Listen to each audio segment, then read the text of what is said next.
Ready to ditch that grainy webcam and unlock crystal clear video using just your smartphone? First, on your computer, download and install OBS Studio. It's a free and powerful tool for recording and streaming. Then, head over to the Google Play Store or Apple App Store on your phone. Search for an app called OBS Camera. There are a few options, but make sure you choose one with good reviews and a clean interface. Install it on your phone.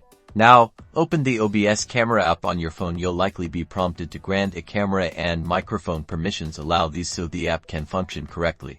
Take note of the IP address and port number displayed in the app. You'll need these in OBS Studio. Make sure your phone and computer are connected to the same Wi-Fi network. Back in OBS Studio, in the Sources panel, click the plus button to add a new source. Select Browser from the list. Name the source something like Phone Webcam.